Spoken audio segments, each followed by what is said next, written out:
O ministro Alexandre de Moraes tem tanto medo, mas tanto medo do presidente americano Donald Trump, que ele fez algo inimaginável e absurdo.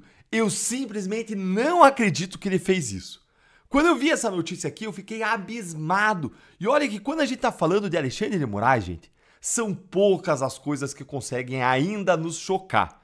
Mas nessa aqui eu disse, não acredito, só acredito vendo. E aí vendo, eu não acreditei. Bora então direto aqui ao primeiro ponto com essa matéria que saiu no jornal. Eu acabei de receber aqui mensagem do Martin De Luca, que é advogado da Rumble, né, que está movendo essas ações aqui junto com o grupo de mídia do Trump contra o Alexandre de Moraes. E ele me adiantou aqui uma declaração oficial sobre um pedido suplementar de uma ação que eles estão fazendo, esse movimento contra o Alexandre de Moraes, que será apresentado em breve. Eu vou ler aqui, não li antes, tá? Então eu vou ler aqui. Declaração do Martin De Luca, advogado da Rumble, da plataforma de vídeo Rumble, que é americano, mora aqui nos Estados Unidos, mas fala português muito bem, tem dado boas entrevistas em português sobre o assunto. Vamos ver o que ele escreveu. O que estamos vendo do ministro Alexandre de Moraes é nada menos que escandaloso. Ele não está apenas violando descaradamente a legislação americana, mas também está ignorando as promessas feitas por seu próprio governo e as regras básicas que sustentam qualquer democracia.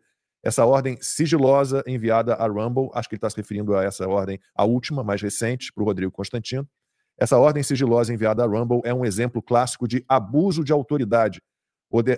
Ordenar que uma empresa americana silencie um cidadão americano, no caso Constantino, entregue seus dados pessoais e mantenha tudo em segredo, sob pena de multas diárias altíssimas.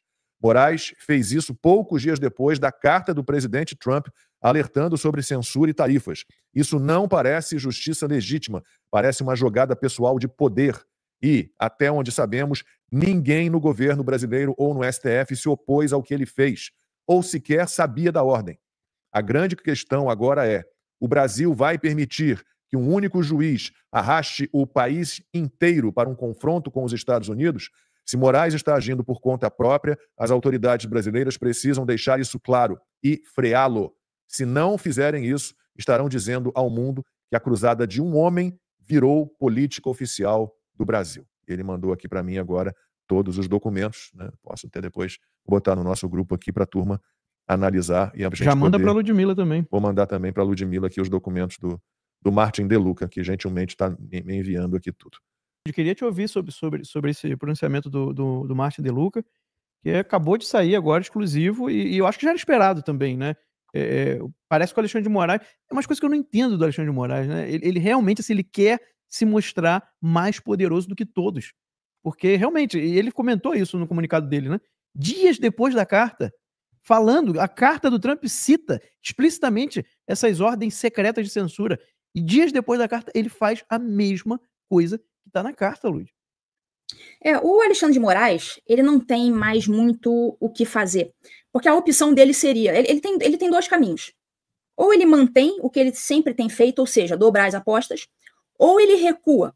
Só que o recuo, pelo que a gente já viu da personalidade do Moraes, ele não é capaz de fazer isso, nem de cogitar. Ele vai caminhando resolutamente para o abismo. Ele não tem como se comportar de outra forma. Ele não é assim. A personalidade dele não é assim. Então parece que ele faz mesmo... Bom, no fundo, ele sabe que ele não tem mais como fugir das sanções Magnitsky. Ele sabe que ele não tem mais como se manter. Talvez ele tenha alguma ilusão, tal, mas no fundo, ele sabe que ele não está tranquilo. Tanto que o próprio Paulo Figueiredo já falou. Eu já sabia que o Paulo já tinha me falado. Mas o Paulo agora eu já posso falar porque o próprio Paulo já liberou a informação, né? De que em uma dessas idas na Casa Branca apareceu lá um emissário. O emissário lá do Moraes ou Lula, né? Para pedir uma audiência lá na Casa Branca. E qual não foi a surpresa quando, ao chegar esse sujeito na audiência, estava lá o Eduardo Bolsonaro e o Paulo Figueiredo na audiência. Aí o cara ficou ali, né, meio sem saber o que fazer, tal, não sei o quê, e acabou sendo escoltado para fora da reunião. Não se interessaram pelo que ele tinha a dizer e foi escoltado para fora. Ou seja, se o Moraes não tivesse com medo de nada, não ficaria mandando o emissáriozinho para a Casa Branca para tentar negociar alguma coisa. Só que aqui nos Estados Unidos não tem acordo caracu.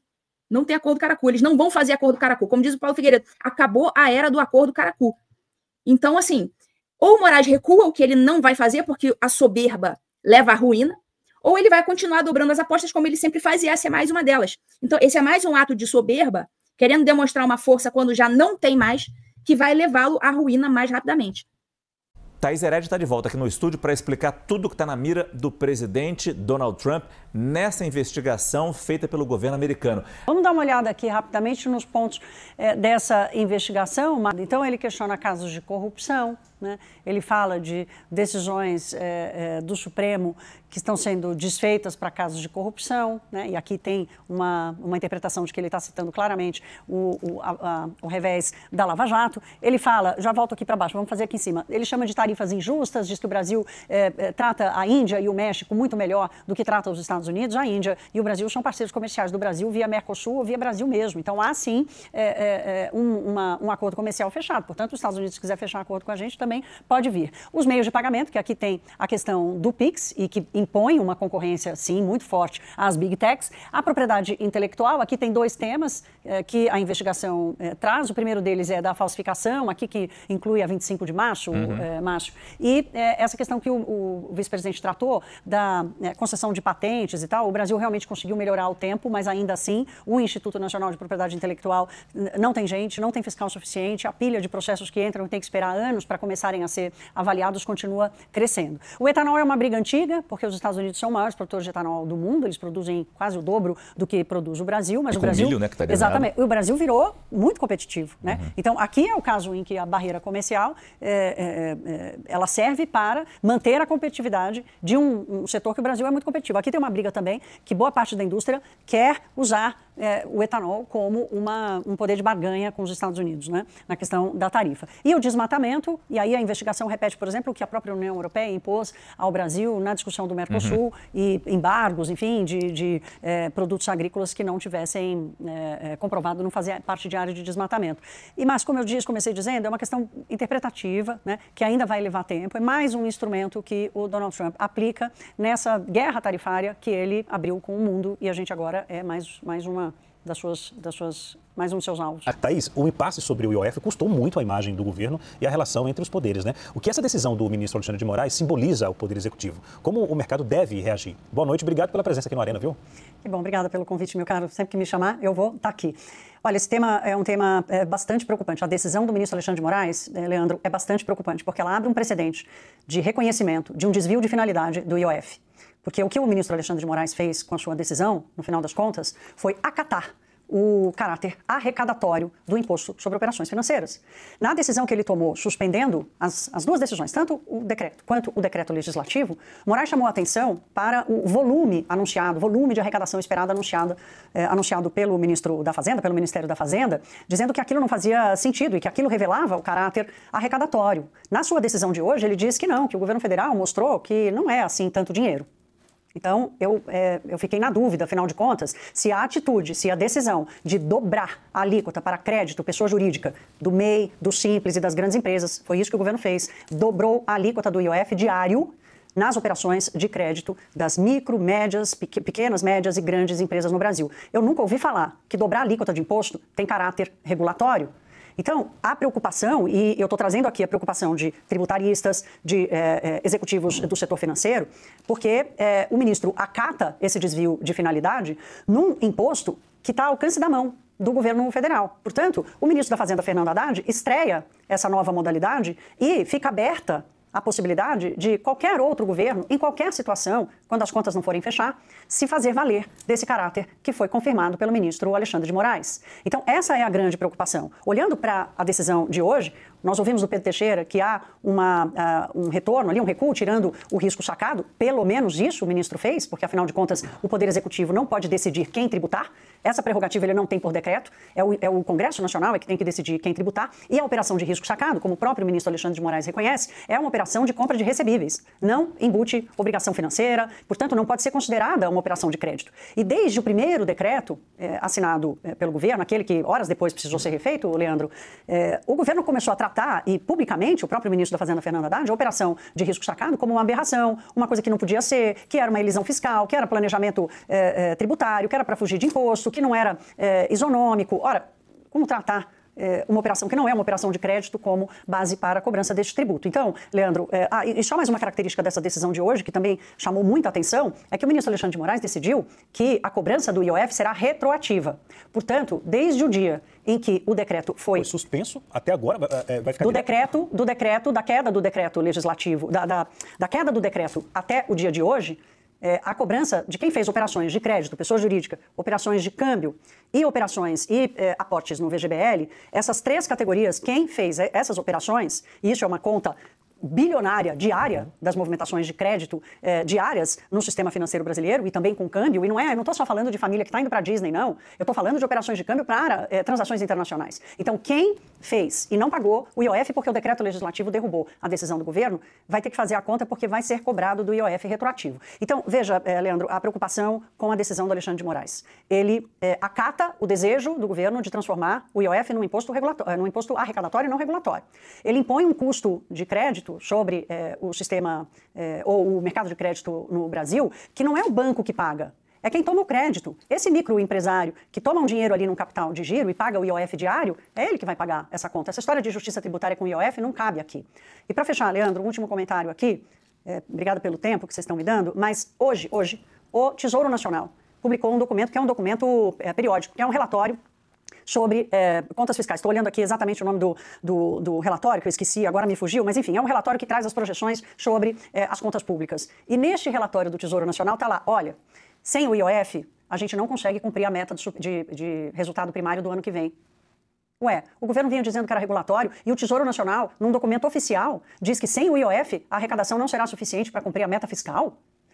Então, meu querido, estamos aí diante de uma situação que abre um precedente muito grave para o funcionamento do mercado de crédito no Brasil, que já é um mercado muito apertado, muito pequeno, cheio de insegurança jurídica, e agora está aí esse empoderamento do Poder Executivo de usar um imposto que até hoje, dia 16 de julho, foi regulatório, para ser confirmado pelo STF, um imposto arrecadatório. Mas vejam que interessante, que as questões relacionadas à utilização de uma moeda alternativa ao dólar, a união com os países do BRICS, as pessoas entenderam que isso motivou muito da decisão de Donald Trump. E o que você acha dessa percepção do povo sobre essa tarifação, hein, Alangani? Evandro, eu acho bem real essa percepção. Até porque os Estados Unidos não compraram uma briga apenas com o Brasil. Os Estados Unidos compraram uma briga praticamente contra o mundo inteiro, né? Diga-se de passagem, eles taxaram aliados históricos deles, países europeus, União Europeia, Canadá, o México, que faz fronteira ali, interessa aos interesses econômicos americanos. Então, os Estados Unidos estão muito preocupados com essa aproximação do Brasil em relação à China e principalmente em relação à substituição do dólar. O Trump falou isso claramente numa entrevista à Fox News no dia 8 de novembro de 2024. Se a gente perder o dólar, viraremos um país de segunda linha. É o equivalente, ele falou, Evandro, a uma guerra mundial. Vamos fazer o seguinte, então. Vamos ver o vídeo de hoje do Jeffrey Schickini, né? A gente está acompanhando aí os depoimentos das testemunhas dos réus do núcleo 2 e 4, dessa baboseira, dessa ação por tentativa de golpe de Estado. E, como eu disse no início, as denúncias são graves. A gente, segundo o Schickini, ele vai contar nesse vídeo, as testemunhas da acusação, da Procuradoria-Geral da República, do Ministério Público, foram todas intimadas e todas compareceram. E o Schickini está dizendo que testemunhas muito importantes para a defesa não foram intimadas e, portanto, não compareceram. Entre essas testemunhas, o delegado Fábio Schor, que é muito importante para o caso Felipe Martins. O Jeffrey Schickini, ele é advogado de um militar das Forças Especiais, né, tenente-coronel, acho ele, né, Azevedo, e também agora assumiu a defesa do Felipe Martins, ex-assessor para assuntos internacionais do Jair Bolsonaro. Então vamos ver o vídeo do Jeffrey Schickini e depois a gente volta principalmente para ouvir a Ludmila Lins Grilo, que hoje é dia de alguém dessa área realmente jurídica para nos explicar o que a gente percebe como mais uma série de abusos, arbítrios e ilegalidade. Vamos ver o vídeo que o Jeffrey Schickini gravou agora há pouco. Passou da hora da OAB Nacional sair em defesa oficialmente dos advogados no processo da trama golpista. O que vivemos hoje, na audiência do Núcleo 2, na defesa de Felipe Martins, foi algo inacreditável. O ministro relator passou todos os limites. Não há mais como aceitar as violações às garantias e direitos dos acusados e agora dos advogados. Todas as nossas testemunhas, todas foram indeferidas, não foram intimadas e não compareceram. Delegado da Polícia Federal não compareceu. O relator disse que eu deveria pegar o delegado pela mãozinha e levar na audiência. Generais não foram intimados e não compareceram. E o pior de tudo, enquanto eu fazia, advogado, OAB Paraná 65371, no exercício da advocacia, enquanto eu fazia perguntas pertinentes sobre o 8 de janeiro ao general G. Dias, o relator, presidente da sessão, cassou a minha palavra. Eu indaguei, Vossa Excelência está cassando a minha palavra? A resposta foi, sim, estou cassando sua palavra. Hoje, um advogado teve a palavra cassada, nesses exatos termos, com o microfone mutado, exclusivamente por estar fazendo perguntas a uma testemunha compromissada. Perguntas de fato. Felipe Martins está indefensável. Não teve testemunhas e o seu advogado teve a palavra cassada. Não nos foi permitido esgotar todos os fatos do 8 de janeiro. Fatos esses que Felipe Martins está sendo acusado. Até quando vamos viver esse autoritarismo nesse processo, com antecipação de juízos de valor, cerceamentos de defesa, violações a regras processuais? Agora, o que vivemos hoje é algo que nunca se viu e nunca se verá em qualquer outro processo na história do nosso país. Esse processo se tornou uma verdadeira farsa. Irei hoje provocar o presidente nacional da Ordem dos Advogados do Brasil para que se manifeste oficialmente e defenda a nossa classe. Hoje houve violação evidente à paridade de armas. As testemunhas do Ministério Público foram todas intimadas, foram todas ouvidas. Em nenhum momento a acusação teve a palavra cassada. Já com relação à defesa, as testemunhas não foram intimadas, não compareceram e as defesas não puderam esgotar suas perguntas. A defesa teve a palavra cassada. Que Estado de Direito é esse? Violação evidente à paridade de armas. Isso é inadmissível naquilo que ainda chamam de Estado democrático de direito. Fica aqui o registro e a minha indignação com a violação ao devido processo legal e ao exercício eficaz do contraditório e da ampla defesa de um acusado injustiçado, inocente, com o risco de ser condenado injustamente. Eu sou Jeffrey Chiquini e gravo esse vídeo para fazer essa denúncia pública a todos os veículos de comunicação do Brasil e a todo cidadão brasileiro, especialmente a classe dos advogados. Faço neste ato uma convocação a todos os advogados do Brasil. Chega! Precisamos nos unir e levantar contra esses abusos que estamos sofrendo no exercício da nossa profissão. São realmente uma denúncia grave, Ludmila. A gente não surpreende, né? Mas eu acho que deixa bem mais claro para todos o que esse julgamento é. Eu queria ouvir você, Lud.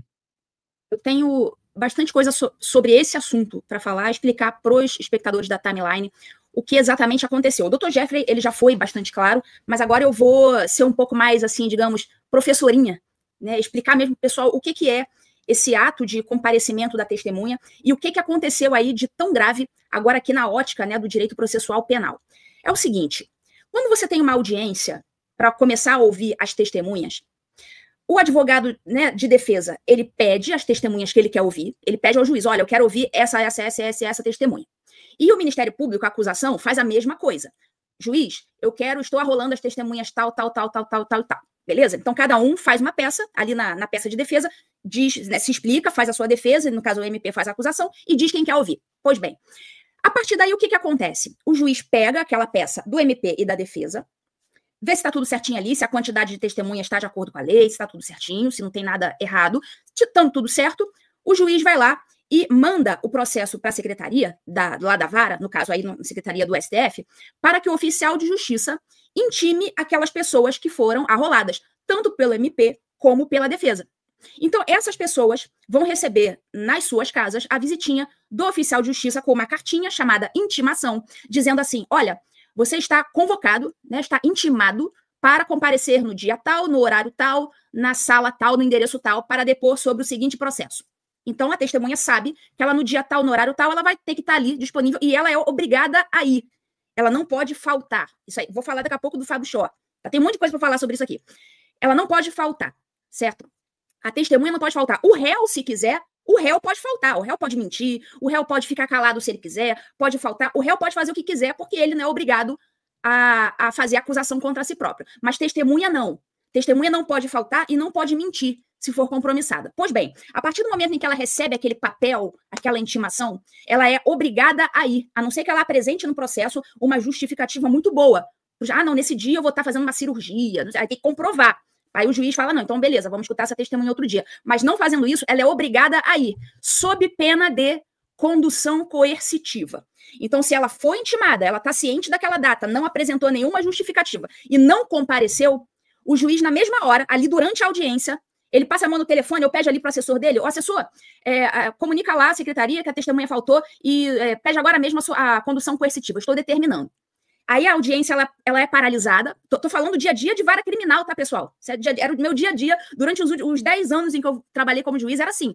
Aí você dá uma paralisada durante a audiência, fica todo mundo ali em suspenso, né? Ou se der para adiantar alguma outra testemunha, se adianta, senão você simplesmente fica paralisada ali, esperando o oficial de justiça conduzir aquela testemunha. O oficial de justiça vai lá na casa da pessoa, ou no trabalho da pessoa, pegar a pessoa pelo bracinho, bota dentro do carro e leva ao fórum. Tá? Isso aí que eu estou narrando para vocês é a condução coercitiva. Só que, o que acontece nesse caso especificamente? O Alexandre de Moraes, ele só intimou as testemunhas do Paulo Gonet e não intimou as testemunhas, ele se recusou a intimar as testemunhas da defesa. E o que isso acarreta no final? Só quem poderia ser conduzido coercitivamente, em caso de ter faltado, seriam as testemunhas do Gonet, que foram intimadas judicialmente. As testemunhas da defesa, já que o Moraes se recusou a intimar, elas não podem sofrer condução coercitiva porque elas não foram intimadas. Então, é por isso que o Fábio Shor meteu o valente e não compareceu, porque o Moraes não intimou. Então, não estou intimado, então vou ficar na minha casa. Foi isso que aconteceu. Então, isso que o doutor Jeffrey Chikine falou aí, realmente é a violação, assim, flagrante do princípio da paridade de armas. O MP teve a arma da intimação pelo juiz. A defesa não teve. Sendo que no dia a dia forense, todo mundo, né, as testemunhas que forem intimadas, que forem arroladas, têm que ser intimadas pelo juízo, porque quem faltar, o oficial de justiça pode ir lá, pegar pela mãozinha e carregar. Quer dizer, o Alexandre de Moraes queria o quê? Que o doutor Jeffrey batesse lá na casa do Fábio Shor, falasse, Fábio Shor, me dá a mãozinha aqui, entra aqui no meu carro, vamos lá comigo, companheirão, me acompanhar lá na audiência, vamos lá, amiguinho. Não é assim, ninguém vai porque é seu amiguinho, as pessoas só vão porque foram intimadas judicialmente. Então, assim, isso foi um absurdo completo que aconteceu. Isso aí é tudo nulo, tá? Se um dia mudar o regime, virar o regime, isso aí tá tudo nulo. E o Fábio Shor, é preciso que as pessoas entendam, né, quem ele é. Né? Ele, por exemplo, é o responsável pelo outro inquérito fajuto das milícias digitais, que mira lá o presidente Jair Bolsonaro, desde o início de 2022. Tinha a Denise Ribeiro, que era o cão de guarda do Alexandre de Moraes, ela saiu de licença maternidade e entrou o Fábio Shor, que é, né, o outro cãozinho de guarda ali do Alexandre de Moraes. Então, terminou o governo Bolsonaro, aí no início da gestão do Lula, ele avançou com essa investigação fajutérrima, e a gente vai falar hoje sobre a verdadeira milícia digital, que é o grupo do PT, não o grupo orgânico, espontâneo, natural, de apoiadores do Jair Bolsonaro, mas esse grupo, robôs, inclusive, a gente vai falar sobre isso no programa hoje, né, esses influenciadores todos que recebem ali dinheiro do governo do PT, que recebem treinamento, né, que atuam todos em bloco, como uma milícia verdadeiramente, os seus robôs. E aí o Fábio Shor, né, cordeirinho ali, cão de guarda do Alexandre de Moraes, começou a tomar várias medidas contra o Jair Bolsonaro, inclusive no caso da tal trama golpista. Né? Ele é um dos 4 delegados que assinam o relatório do indiciamento que foi entregue ao Procurador-Geral da República. Que mais? Bom, ele foi... Olha só, ele tem, dentro desse inquérito das milícias digitais, apuração, além da apuração sobre a trama golpista, o caso da fraude no cartão de vacinação, essa balela. A investigação sobre desvios de verbas do cartão corporativo. Né, você olha os dados de gastos cartão corporativo, compara do Bolsonaro com o Lula e Dilma, a gente sabe quem gastou mais. Né? A apropriação dos presentes personalíssimos que o Bolsonaro vendeu, teria vendido. Inclusive, o Fábio Shor conseguiu produzir um relatório em que dizia que o valor arrecadado com a venda de joias e presentes personalíssimos, né, também a lei é muito clara, ou não é tão clara assim, mas dá a entender que presente pessoal, uso pessoal, ele não é incorporado à União, mas o Fábio Shor produziu um relatório com um erro absurdo de cálculo. Não, que o Bolsonaro arrecadou com a venda de presentes que ele recebeu como presidente, isso chegou a 4,5 milhões de dólares. Depois a Polícia Federal, não, é 1,2 milhão, né, 1,2 milhão. E também está investigando disseminação de notícias falsas, segundo o critério de quem? Do Fábio Shor, do Alexandre de Moraes e dessa turma toda. Né? O Shor já foi chamado pelo senador Marcos Duval de capataz de Moraes, porque executa ordens ilegais do ministro Moraes, e mesmo com a oposição, o Ludmila pode até falar sobre isso depois, mesmo com oposição, em muitos casos, do Ministério Público. Né? E o Marcos Duval diz que são ações desumanas inaceitáveis. O delegado, o Fábio Shor, foi aquele que foi acusado pelo deputado federal Marcel Van Hatten na tribuna da Câmara em agosto, né, de 2024, de produzir diversos relatórios fraudulentos inclusive contra o Felipe Martins, por isso era importante a presença do Fábio Shor hoje, para que ele fosse interrogado pelo Jeffrey Schichini, advogado do Felipe Martins, então ele não foi intimado, não compareceu. O Shor também perseguiu a filha do exilado Oswaldo Eustáquio, que está na Espanha. Ele ameaçou prender a mãe da adolescente, caso a menina continuasse usando as redes sociais.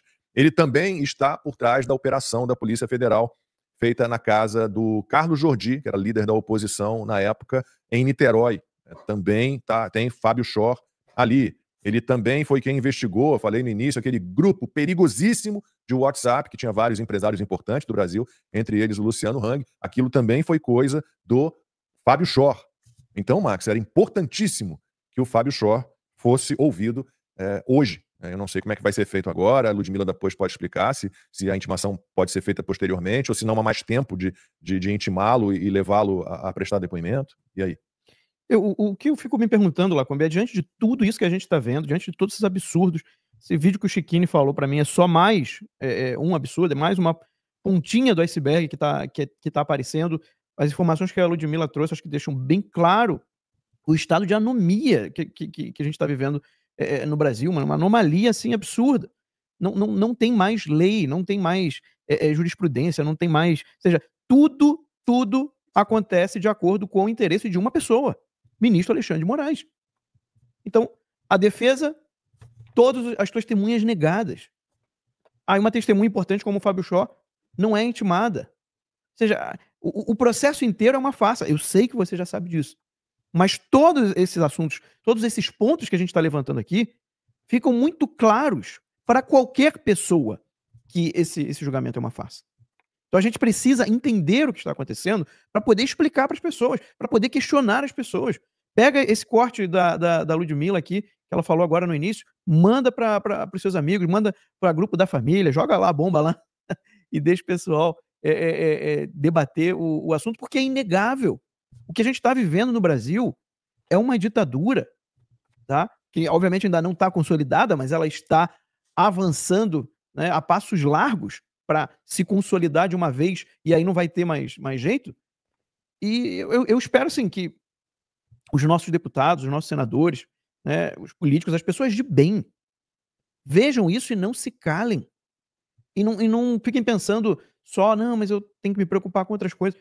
Gente, se isso continuar do jeito que a gente tá vendo, não vai ter fim. E a gente está vislumbrando um Brasil que vai virar uma ditadura comunista real, das mais ferrenhas.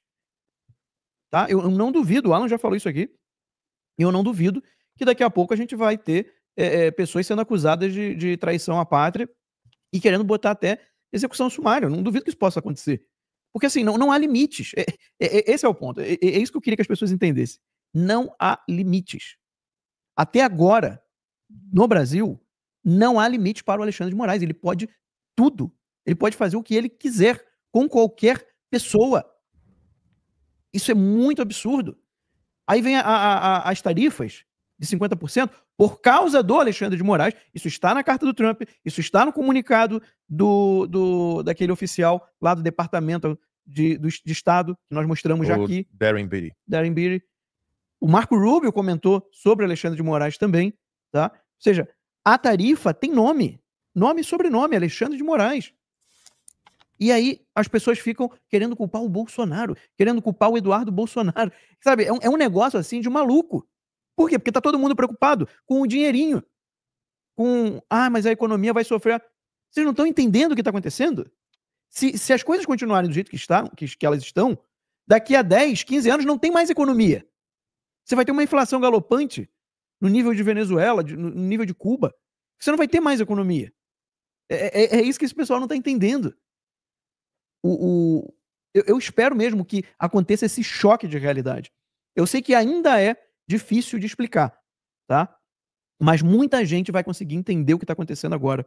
Eu queria ouvir a Ludmila também sobre ontem, né? Que ela comentou que queria falar sobre o que aconteceu ontem, Luiz. É importante, você botou aqui uma manchete que eu acho também que a gente pode jogar já para a Ludmila comentar, que é o Schichini se referindo aos manifestantes lá em Brasília, no 8 de janeiro de 2023, como vândalos, e o Alexandre de Moraes, que teoricamente seria um juiz, o que ele obviamente não é, dizendo não, são golpistas. Quer dizer, ele já tem o veredito na cabeça. Para ele houve golpe, e ele vai dizer que houve golpe e que todos são golpistas. Desculpa, Max.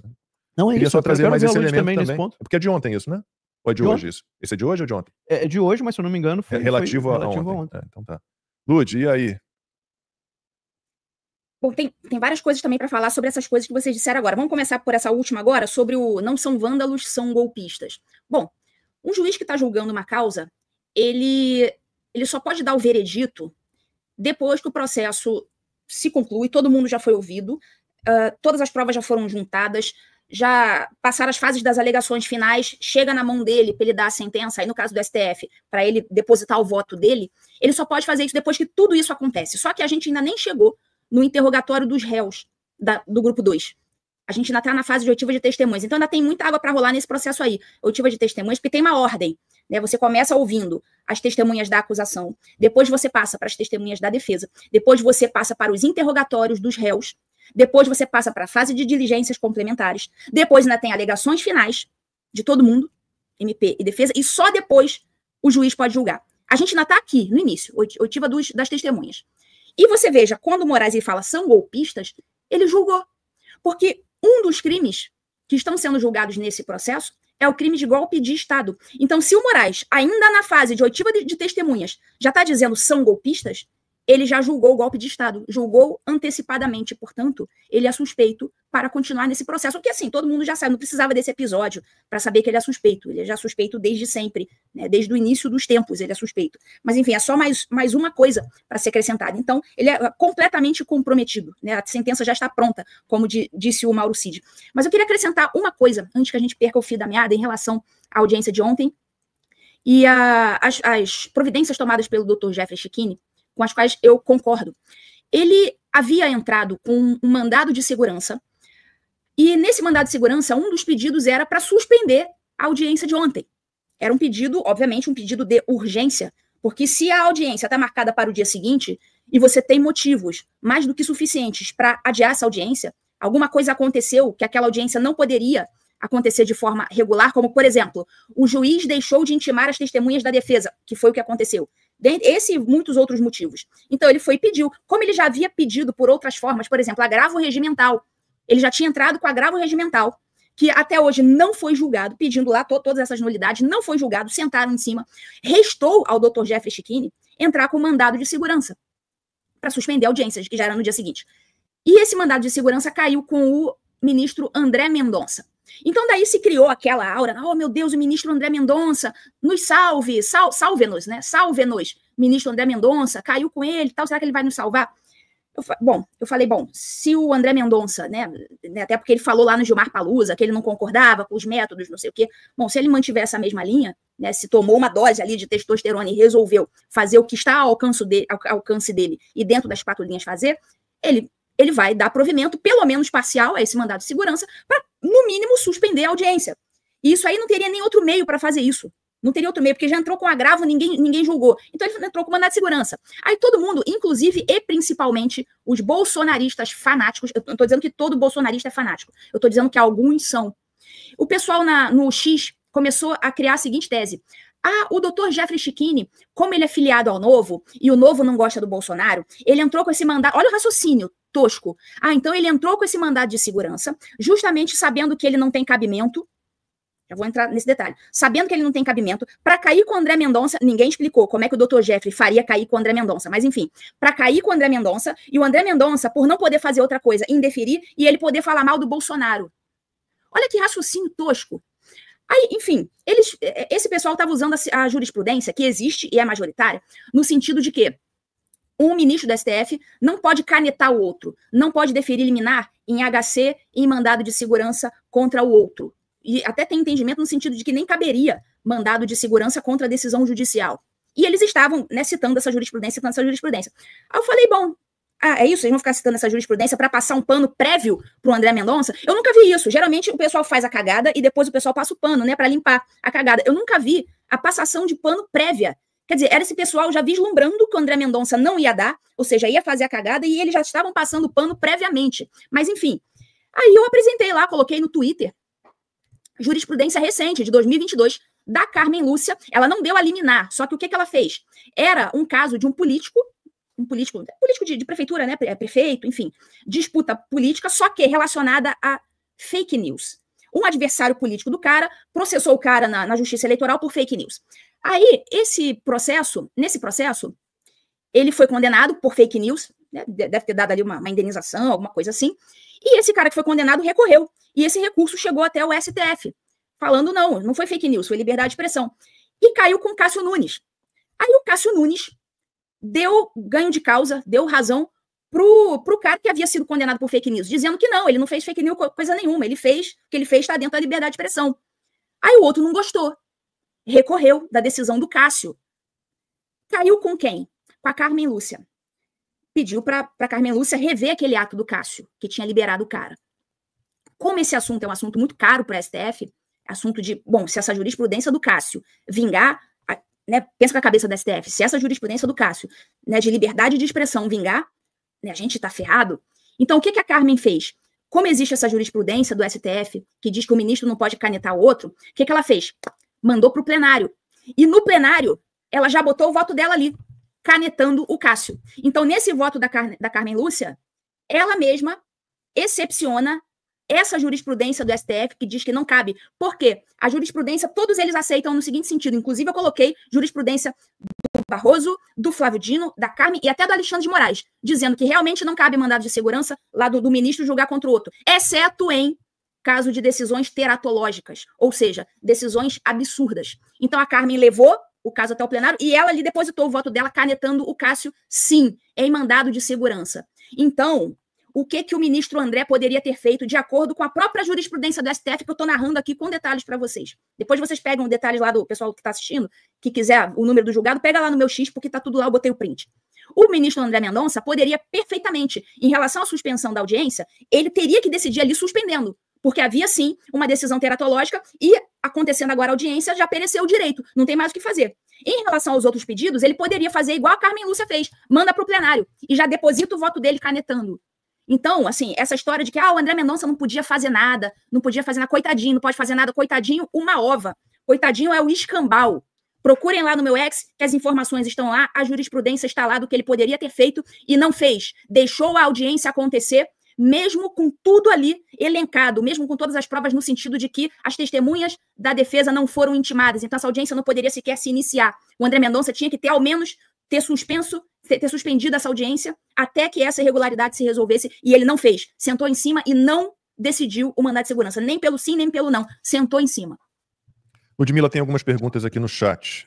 O Fábio Tomás. Lud, o que aconteceria se o doutor Chiquini enquadrasse o Xandoca por ter julgado antecipadamente? Ele pode reagir de alguma forma, o Chiquini, diante da manifestação do Alexandre de Moraes, se antecipando, já condenando os réus, chamando-os de golpistas?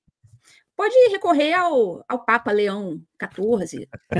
Ai, meu Deus. Tô pensando aqui as autoridades para que ele pode recorrer. Que falta Donald Trump. Ai, Deus. Pode recorrer, sim. Bom, agora falando sério. Ele pode recorrer ao plenário. Só que ele recorre ao plenário e ninguém julga. Então, assim, é isso. Pessoal, ditadura é exatamente isso. É quando você sabe que aquilo ali é absurdo, existem os recursos, mas eles não funcionam. É que nem o Senado parado. Existe o recurso. Não tem o que fazer para ter o impeachment da Alexandre de Moraes? Claro que tem. Claro que tem. E a Constituição diz qual que é o caminho. Senado Federal, crime de responsabilidade, impeachment. Só que ali a engrenagem está enferrujada, aquilo ali não anda. Regimes são assim. Agora, tem pergunta da Marta Blum, mas você pode falar. Posso fazer mais uma? Só mais uma. A pergunta da Marta Blum. Lembra da Marta Blum? É aquela que a gente chamou uma vez para live exclusiva. E ela, não, agora eu estou com cabelo, meu cabelo não está bom. Aí depois ela, no outro dia, na live exclusiva seguinte, ela participou com a gente. Acho que foi a primeira assinante da Timeline a participar de uma live exclusiva com a gente, a Marta. Um beijo para você, Marta.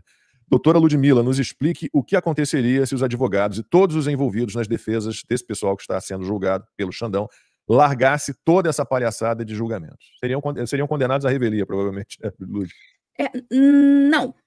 Não? O advogado, se ele abandona a causa, claro, tem advogado abandonar a causa tem consequências, inclusive, para o advogado, consequências disciplinares pela OAB. Então, o advogado ele não pode abandonar sem consequências. Ele tem que avisar o cliente dizendo, olha, cliente, eu não quero mais atuar no seu processo, não importa o motivo. Ele tem que comunicar ao cliente para que o cliente possa contratar outro advogado.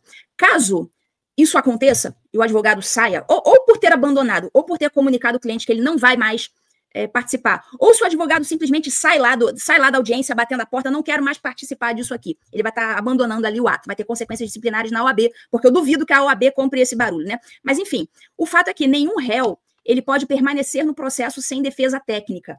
Então, ainda que nenhum advogado aceite defender aquele determinado réu, o juiz é obrigado a oficiar a defensoria pública ou a solicitar um advogado dativo para prosseguir na defesa daquele réu. Então, não existe isso de réu sozinho no processo sem advogado ou defensor. Isso não existe. Se o réu não está nem aí, o próprio juiz nomeia qualquer advogado do Brasil para seguir na defesa dele. Max.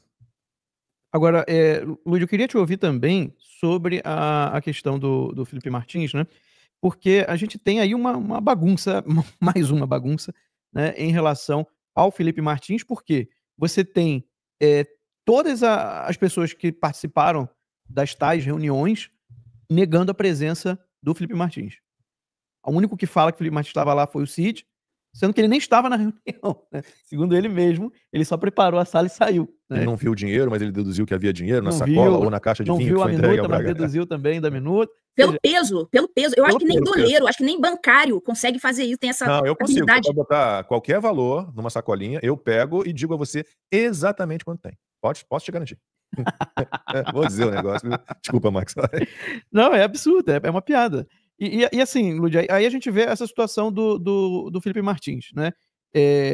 Você não tem provas concretas, o que você tem ali são uma situação até de tortura, porque agora vieram com a história, e aí uma opinião que eu tenho, eu queria ouvir também você sobre isso, né, de que o Mauro Cid negou que o Felipe Martins viajou, né, que ele não estava. E que segundo ele falou, não, eu nunca falei sobre isso porque nunca me perguntaram.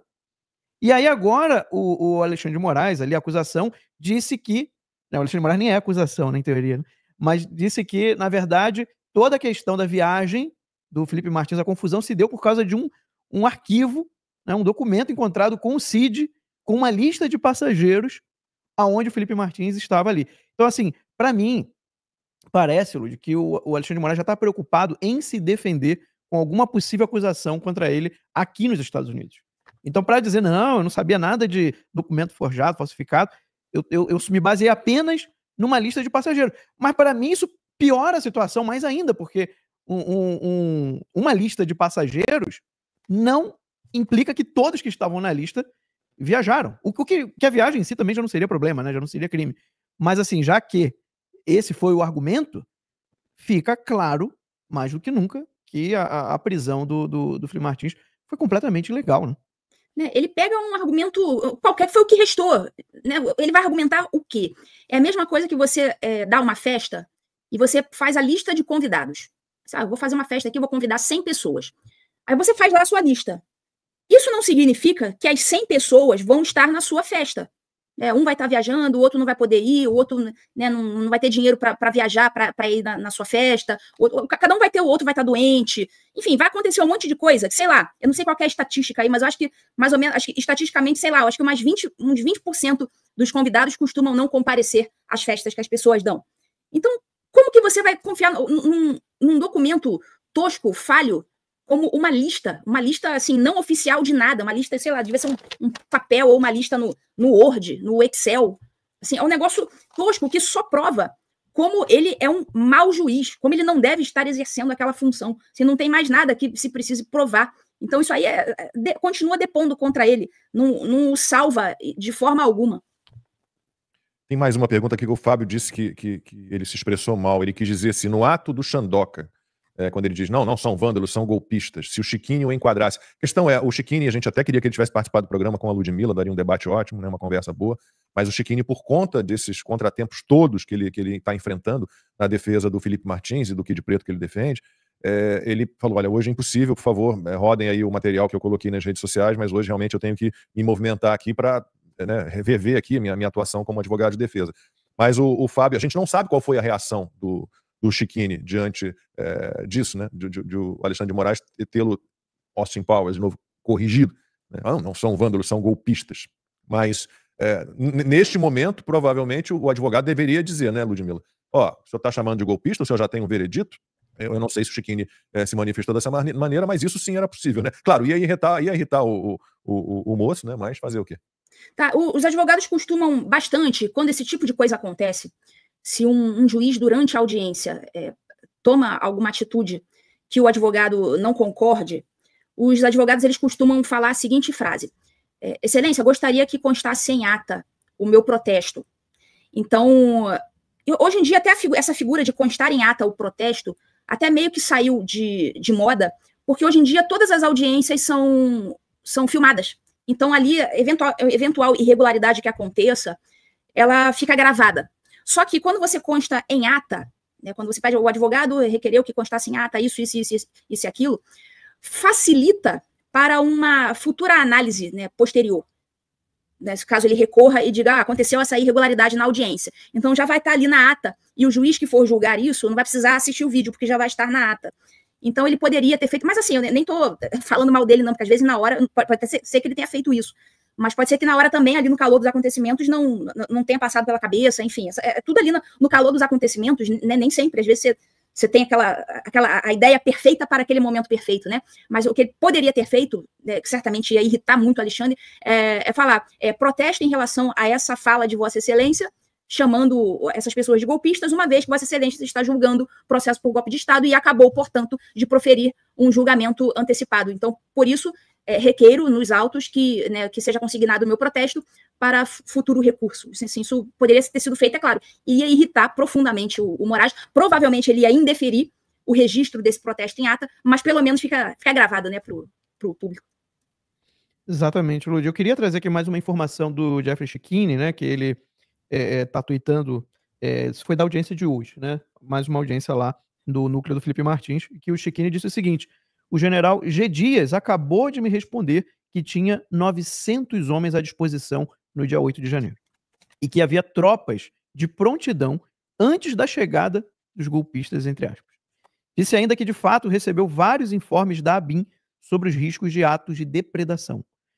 Como 900 homens com preparo militar, escudos e armamentos não conseguiram conter civis desarmados. E o grupo de manifestantes, pelo menos os que foram, né, indiciados e julgados, entre aspas, no Austin Powers julgados, Sim. 1.300, uma coisa desse tipo. Deixa eu só mudar Então, aqui a não é câmera. isso? 1.300, mais ou menos, que foram, né, envolvidos Eu acho que na sim. invasão dos prédios Eu públicos, acho que sim. na depredação e tal. Gente, o Max hoje está dirigindo aqui. Pois é, o corte de eu não sei câmera. por que ele deu algum Deu erro tilt. aqui. Deu algum erro. Então, eu vou falando e vocês vão vendo a imagem do Max, não tem problema.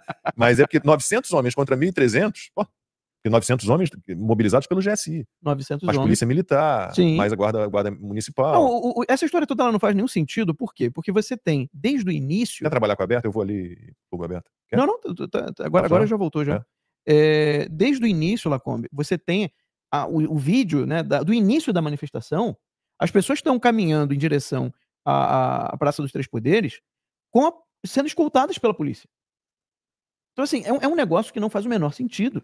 O que eu não consigo entender é que, já que há toda essa história criada da trama golpista, tá? Já que há toda essa história, por que o G. Dias não é questionado pelo próprio Alexandre de Moraes? Se de fato o Alexandre de Moraes quisesse entender o que aconteceu, o G. Dias teria que prestar o depoimento principal, o mais importante. Mas seria pelo menos, dele. ontem a gente brincava no botequim da noite, no boletim da noite da Timeline, que o G. Dias, o general Gonçalves Dias, ministro-chefe do GSI, que foi demitido pelo Lula diante da sua patética atuação, que ele estaria, até brinquei, fiz piadas, que ele estava no buraco lá no Irã junto com o Ali Khamenei, né? Porque ninguém nunca mais, depois da demissão do G. Dias, conseguiu contato com ele, entrevistá-lo e nada. Pelo menos pelo jeito ele foi intimado, compareceu. Agora, por mais que se destrua essa narrativa de que houve uma tentativa de golpe, com depoimentos como esse do G. Dias, né? Pô, mas que tipo de golpe é esse que um monte de gente desarmada, por mais que estejam sendo enquadrados por organização criminosa armada, o que é arma? Um estilingue? Um bodoque? Uma tiradeira? Chame como você quiser, né? Quem era o líder daquele movimento? Mas num domingo, sem nenhuma liderança do país, na Praça dos Três Poderes, com a Praça dos Três Poderes vulnerável e oferecida daquela maneira, porque esses 900 homens, eu espero que alguém tenha perguntado, mas por que esses homens não foram mobilizados? Por que a Força de Segurança Nacional, que estava lá no Ministério da Justiça, não foi acionada? Por que o Flávio Dino, que estava lá vendo de camarote tudo, continuou olhando de camarote e mantendo todos aqueles homens que estavam com ele no Ministério da Justiça, não foram acionados? Porque se você for somar todas as forças de segurança que havia, você teria impedido a invasão dos prédios públicos. Lembrando que muita gente invadiu ou entrou nos prédios públicos porque começaram a jogar bombas sobre a população ali, sobre os manifestantes, de helicópteros. E as pessoas foram se proteger. Lembrando que há atuações muito suspeitas de várias pessoas que entram primeiro, né, pessoas estranhas, né, não com aquele perfil que a gente conhece dos apoiadores do Jair Bolsonaro, pessoas que agem, parece já conforme um roteiro, né, conforme um planejamento bem anterior. É tudo muito estranho, a gente não pode chamar aquilo de tentativa de golpe de Estado, né, diante das cenas que a gente já viu em outras manifestações muito mais criminosas, digamos assim, 2006, 2013, 2014, 2017, mas era a turma do Lula, era MST, eram centrais sindicais, era o PT, era PCdoB, era PSB, toda essa turma, destruindo tudo, quebrando tudo, incendiando sede de ministério, e ninguém considerou aquilo tentativa de golpe de Estado. É uma vergonha absoluta. E Lud, a gente está também de olho aqui, porque claro que você já viu aí o pedido de prisão feito pelo Gonê, do Bolsonaro e de todos os réus do chamado núcleo crucial, e os Estados Unidos estão de olho nisso também. Então, muito provavelmente, Ludmila, o Paulo Gonê, vindo a Lei Magnitsky, que a gente queria muito que viesse amanhã, no dia do aniversário do Alan dos Santos, mas muito provavelmente o Paulo Gonê vai ser enquadrado junto com o Alexandre de Moraes, assim que, né, o Trump finalmente liberar a aplicação de sanções via Lei Magnitsky. Lud. Sim, eu vou comentar disso, só que para não perder Claro, por favor, fique à vontade. O raciocínio em relação a outra coisa, em relação às testemunhas que foram arroladas pelo Felipe Martins. Veja que o Alexandre de Moraes, ele escolhe testemunha, coisa que ele não poderia fazer. Cabe a ele deferir ou indeferir, e mesmo assim, indeferir testemunha é um negócio assim tão excepcional. Inclusive, no dia a dia das varas criminais, existe a chamada testemunha abonatória. Muitos chamam de testemunha de testemunha de canonização, é um nome que eu acho engraçado, que é aquela testemunha que ela não viu nada sobre os fatos, ela só está ali para canonizar o réu, para dizer que, eu conheço o réu, ele é bonzinho, ele é legal, não tenho nada contra ele, ele é um cara honesto e tudo mais. E mesmo essas testemunhas, que não tem nada para falar sobre os fatos, o juiz ele poderia até indeferir essas testemunhas, mas é praxe no expediente forense deferir essa testemunha. Por exemplo, eu nunca indeferi uma testemunha abonatória. É até uma forma de satisfação ali do advogado para com o réu. Às vezes o réu não entende essas coisas. Ele, eu quero colocar ali uma testemunha para dizer que ele me conhece, que eu sou um cara legal. Então é praxe você deferir essas testemunhas que nada tem a acrescentar, a não ser dizer que o réu é legal. Essas testemunhas abonatórias ou de canonização. Mas o Moraes, ele escolheu as testemunhas e ele não apenas indeferiu as testemunhas de canonização. Ele indeferiu testemunha-chave, como, por exemplo, o Eduardo Talhaferro, que era um cara ali que esse era a chave mesmo. E o Moraes sabe que o Talhaferro, até pelas últimas manifestações dele e tal, sabe que o Talhaferro não está mais disposto a passar a mão na cabeça lustrosa dele. Então, indeferiu o Talhaferro, indeferiu o Eduardo Bolsonaro, indeferiu o Carlos Bolsonaro, indeferiu a esposa do Felipe Martins, que nem eram testemunhas abonatórias, eram testemunhas realmente dos fatos. Então, Moraes, ele escolheu as testemunhas. Assim, é um lamaçal o que esse cara está fazendo com o direito brasileiro. Assim, é uma coisa impressionante. Mas você tinha me falado, você tinha feito uma outra pergunta, eu mudei de assunto, agora eu já esqueci qual foi a pergunta, desculpa. Não, é isso, em relação ao Gonê. Lembrei, do Gonê. Eu vi hoje de manhã a matéria no Metrópolis. Metrópolis, aparentemente, a coluna do Paulo Capelli, aparentemente está por dentro ali do que está acontecendo, né? E a matéria dizia que o governo Trump discute sanções a Paulo Gonê por pedir prisão de Bolsonaro. Essa era a matéria. E o fato cabe ao MP, né, se ele achar que deve, pedir a prisão das pessoas. Tá certo. Só que, nesse processo especificamente, a gente não tem um processo penal normal. Não é um cara que está sendo julgado ali ou por tráfico de drogas, por homicídio, né, é um crime político, que na verdade nem existiu. Eles inventaram. E o Gonê, nesse caso, né, sem denúncia do Gonê, não haveria nenhuma condenação. Portanto, isso significa dizer que o Gonê é uma peça essencial na engrenagem do regime. Porque não adiantaria o Alexandre de Moraes querer condenar se o Gonê não denunciar. Para isso serve o Ministério Público, ali as funções são delineadas. O Alexandre de Moraes conseguiria manter a pessoa presa ad eterno, com aquelas justificativas tabajara dele. Agora, ele não conseguiria uma condenação formal se não fosse o Paulo Gonê denunciando. E, ao final, ainda pedindo a condenação, mesmo após toda a instrução e tudo mais. Então, o Gonê, sim, ele, né, infelizmente, ele tinha lá a carreira dele brilhante, nunca escutei falar nada dele, escutava até falar coisas boas do Gonê, mas ele, ao final, né, da carreira dele, ele jogou tudo fora. Ele jogou a honra dele fora, o prestígio dele fora, e ele se habilitou a ser uma peça, né, uma engrenagem do regime, o que é absolutamente lamentável. E, portanto, né, concluindo, a meu ver, sim, merece a Magnitsky por ter sido um colaborador essencial do regime do Alexandre de Moraes. Gonê, então, na mira também da Magnitsky, que a gente espera, e a turma toda no chat aqui está em polvorosa, aguardando ansiosamente a Magnitsky, que a gente lembra, a gente sempre fala sobre isso aqui no Conversa Timeline, o Trump assumiu a presidência dos Estados Unidos no dia 20 de janeiro. Então, vai fazer 6 meses agora, em julho, dia 20 de julho, faz 6 meses apenas que ele reassumiu a presidência. A gente já explicou aqui que essa discussão sobre a Magnitsky envolve Departamento de Estado, Departamento do Tesouro, Conselho Jurídico, Conselho da Casa Branca. Então, há 4 órgãos aí, cada um fez um parecer. Esses pareceres já foram enviados ao Trump e o Trump está analisando. Eu imagino que o Trump já tem, inclusive, assinado, né? Do jeito que as coisas estão escalando. Primeiro, ele mandou lá uma série de manifestações pelo Truth Social, né, que é a rede social dele, de apoio ao Jair Bolsonaro. Aí ele veio com as sanções em forma de tarifa. Agora ele vem com uma investigação, né, da seção 301 com base da lei comercial dos Estados Unidos. A gente vai falar disso ainda. Vai falar, podemos falar agora. Podemos. E a Magnitsky também está nesse bojo aí. Então, ele vem, o Trump, ele tem lá um livro, inclusive, sobre estratégia de negociação, e ele vem cumprindo passo a passo tudo que ele ensina como estratégia de negociação e de pressão contra, né, quem você está ali, né, trocando uma ideia, né, para conseguir algo para você de bom, né? Diga, Max. Não, eu queria já falar sobre esse assunto da seção 301, que eu acho que está bem, Claro, por favor. bem relacionado, né? Então, a primeira coisa, a gente tem que entender o seguinte: o presidente dos Estados Unidos, obviamente que ele também tem uma preocupação diplomática, tá? Há um interesse em boas relações com o Brasil? Claro que há, por isso ele também está fazendo essas ações.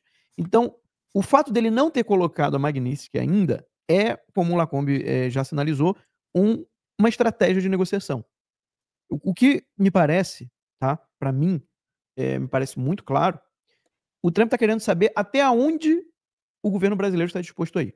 Até onde o Brasil vai resistir, vai ao bom senso, né? Vai resistir ao bom senso e se aliar a esse tipo de país. Até porque, dessa forma, fica mais fácil para o Trump justificar ações graves como a Lei Magnitsky para os próprios americanos, para os próprios políticos aqui. E não ficar com aquela coisa assim, não, mas foi você que fez o Brasil, né, ficar contra os Estados Unidos, foi você que afastou o Brasil dos Estados Unidos. O que o Trump está tentando fazer agora estou aqui dando uma oportunidade para vocês. Ele podia, como ele já fez, colocar a tarifa entrando imediatamente, valendo imediatamente, ou em 3 dias. Ele não fez isso. Ele botou a partir de 1º de agosto. Então, tudo isso é muito, muito bem pensado, tá, gente? Tudo isso é muito bem pensado. Então, ele esperou para iniciar a investigação da seção 301, apesar de ele ter anunciado, ele esperou, porque ele queria saber qual seria a reação do Brasil. A reação, obviamente, foi a pior possível. Então, agora inicia-se a seção 301. Provavelmente, né, não acredito que vai ter uma mudança, porque a mudança seria uma pacificação política no país, mas que isso não é interesse nem do Lula, nem do PT, nem do Alexandre de Moraes. Né? E a gente sabe que hoje em dia aí são esses que estão dando as cartas, né? Pelo menos os que estão à frente, né, das coisas. Então, as tarifas, para mim, já estão certas, essas de 50%, começando no 1º de agosto. E aí tem outra informação importante. Foi ontem ou anteontem, agora não estou me lembrando aqui, que aquele oficial lá da OTAN, né, falou que o Brasil vai ganhar uma tarifa de 100%. Por quê? China, Índia e Brasil foram ameaçados. Por quê? Porque estão financiando a guerra da Rússia com a Ucrânia. Gente, isso daí é um escândalo internacional. Sabe, quando a gente fala aqui, quando a gente cobra os políticos, eu sei que tem gente que fica meio incomodada, né? Às vezes a gente dá o nome de certos políticos. Mas, gente, isso daqui é um escândalo internacional. O Brasil está financiando a guerra da Rússia com a Ucrânia. Tem dinheiro do pagador de impostos, do seu dinheiro, que a Rússia está usando para comprar armas, para matar ucranianos, para atacar cidades, para atacar shoppings, para atacar condomínios residenciais, porque é isso que a Rússia faz. Vamos ser bem claro aqui. Vamos ser bem franco. Enquanto a Ucrânia ataca centros militares, né, abastecimento, ou seja, alvos militares estratégicos, a Rússia, por outro lado, ela só ataca, bem, ela também ataca isso, mas ela ataca vários centros civis. Pessoas que não têm nada a ver com o exército ucraniano, com as forças armadas ucranianas. E o nosso dinheiro, o seu dinheiro, está financiando esse tipo de coisa. Olha só o presente que a OTAN nos deu ao povo brasileiro de explicar para as pessoas. Isso é muito fácil das pessoas entenderem o que está acontecendo. E por que o Brasil está financiando a Rússia? Porque o Lula é amigo do Putin. Porque o Lula é amigo dessas ditaduras. Porque o Lula é amigo do Hamas e de grupos terroristas. Todos financiados pelo Irã e pela Rússia e pela China. Então, a gente tem que estar falando disso. As pessoas têm que estar entendendo o que está acontecendo. É um absurdo, gente. É um absurdo a gente ter um presidente hoje que é aliado a ditadores, publicamente, e que acabou de ser revelado, acabou de mostrar que está bancando a guerra da Rússia com a Ucrânia.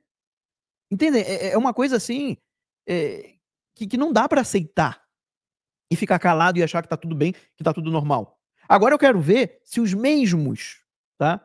O agro, né? Faria Lima, pessoal do mercado financeiro, eu quero ver se os mesmos que rasgaram as vestes, né, falando das tarifas de 50%, colocando a culpa no Bolsonaro e no Eduardo Bolsonaro, eu quero ver se essas mesmas pessoas vão ter a mesma indignação com a tarifa de 100% que a OTAN já anunciou que vai colocar ao Brasil, pelo fato do Brasil estar comprando combustível da Rússia. Né? Porque até agora eu não vi. Na verdade, a reação já não é a mesma, porque depois da carta do Trump, todo mundo veio falar. Essa autoridade da OTAN, né, falou já, tem o vídeo circulando aí, já tá todo mundo sabendo. E eu ainda não vi. A pessoa ainda tá falando da tarifa de 50. Mas a de 100, será que não vai ter o mesmo problema? Será que o Tarcísio também não vai reclamar? Será que a galera do agro, né? Porque eu ouvi, acabou de sair essa notícia, bancada do agro diz que Eduardo Bolsonaro não os consultou sobre tarifa de 50%. Cara, os caras estão preocupados com grana, enquanto o país está à beira da ditadura. É impressionante. Impressionante a mesquinhez de alma dessas pessoas. Sabe, se eu estiver exagerando, me digam, mas eu não consigo ver de outro modo. Não consigo ver de outro modo. Não consigo. E aí agora, tá aí. Não vai ser 50%, vai ser além dos 50% dos Estados Unidos, vai ter mais 100% da OTAN.